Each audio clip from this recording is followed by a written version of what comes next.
Hey guys, welcome back to our channel, The Charted Zone, and myself, CA Priyesh Ladda. Here I bring you the video how to manage your studies with your articleship. Here with me, we have the CA Rukaiya Rangunwala. She's going to guide you how to manage your studies.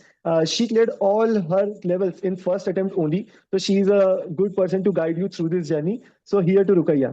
Thank you Priyesh. So guys, today मैं आपको बताने वाली हूँ कि अपनी studies articleship के साथ कैसे मैनेज करनी है। That is most important part during your articleship, क्योंकि आपका फाइनल्स का बेस वहां से ही प्रिपेयर होता है।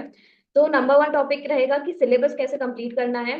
तो अभी आर्टिकलशिप का टाइम 2 इयर्स हो गया है, एज आई नो दैट। आपको ऐसे मैनेज करना है कि आप अपने 6 सब्जेक्ट्स आर्टिकलशिप के साथ खत्म कर लो, एटलीस्ट वन टाइम का रिवीजन कंप्लीट कर लो, सो दैट जब आपको पीएल मिले फॉर योर फाइनल एग्जाम्स, तब तक आपका वन टाइम सिलेबस कंप्लीट हो जाना चाहिए। वन टाइम सिलेबस इसलिए कंप्लीट होना इंपॉर्टेंट है बिकॉज आप पीएल में सिर्फ रिवीजन का टाइम दे सकते हो। एटलीस्ट 2 to 3 रिवीजन आपके होने चाहिए before appearing for your final exams. Now the question rises, हम पहले प्रैक्टिकल सब्जेक्ट करें या थ्योरी सब्जेक्ट करें? तो आई सजेस्ट कि कभी भी प्रैक्टिकल पहले या थ्योरी बाद में नहीं होता है। थ्योरी रेगुलरली पढ़ना चाहिए because it will increase your retaining power. अगर आप ऑडिट 1-2 महीने में ट्राई करोगे कि मैं 1 महीना पूरा ऑडिट पढ़ता हूँ, यू गेट एग्जॉस्टेड बिकॉज पहले ही बहुत बोरिंग सब्जेक्ट है, I know.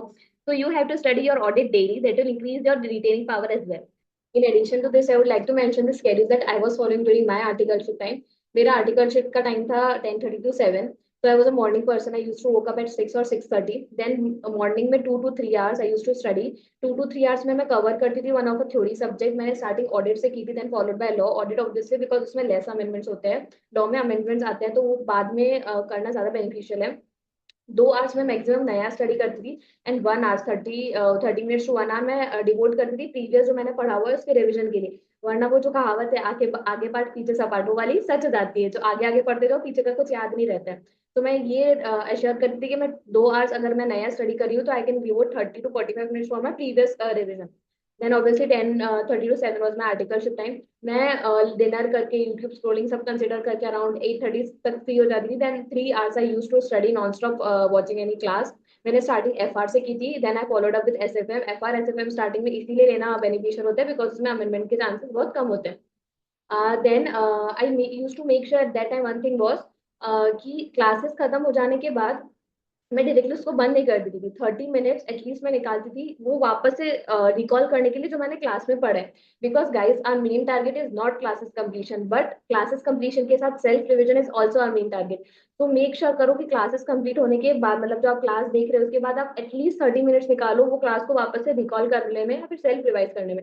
And then Sundays को अगर आपने जो भी वीकली पढ़ा हुआ है उस पर एक बार गो थ्रू कर लोगे तो आपको जो याद रहता है। ऐसा रहता है कभी कभी चांसेस क्या होते हैं कि हम लोग क्लासेस सब कर लेते हैं, बट जब हम पीएल में जाते हैं, जब रिवीजन टाइम में जाते हैं, तब हम सब भूल जाते हैं। वो इसलिए होता है बिकॉज हम सिर्फ देखते हैं क्लासेस को, हम उसको रिवाइज नहीं करते।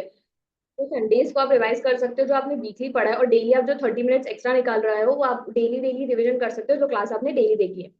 थर्डली, अगर आपका ट्रैवलिंग टाइम ज्यादा है during your articleship, create your own voice note of DT like IDT या प्रोविजंस के वॉइस नोट्स क्रिएट कर सकते हो। Listen to your own voice notes, that will increase your retaining power for provisions. Provisions clear होना बहुत important है, as you all know. Fourth, no overtime during articleship. भाई CA clear करना ज्यादा important है। ओनली ऑडिट टाइम्स पे I know that we have to do overtime, कोई option नहीं रहता है। तो ओनली ऑडिट के टाइम्स पे ओवर टाइम करो, उसके अलावा please don't do any overtime. In addition to this, जो जनरल टाइमलाइन लगती है क्लासेस कंप्लीट करने में, अब स्टार्ट करना चाहिए F R S F M से। It will take around 2.5 to 3 months to complete. 3 months max to max लग सकते हैं, 3 और 3.5 मंथ्स। एफ आर थोड़ा सा ज्यादा टाइम लेते हैं in comparison with S F M. Then आप फॉलो कर सकते हो उसको डीटी आईडीटी से साथ। It will also take around 3.5 to 4 months each to get completed because थोड़ा वास्ट सब्जेक्ट है। एंड देन ऑडिट, ऑडिट जैसे मैंने पहले अभी भी बोला है कि उसको ऑडिट को डेली करते चलो, थोड़ा थोड़ा थोड़ा थोड़ा डेली करो, सो दैट आपको 1 महीने 2 महीने उसको करके फ्रस्ट्रेशन ना आए। So guys, this was the schedule that I was following. You can also follow the same and crack your CA final exam in first attempt. Don't doubt your caliber. You can do it and you will do it. You will rock the exams. So thank you, Rukaiya, for your wonderful insights. If you find this helpful, please like, share, subscribe. Bye bye.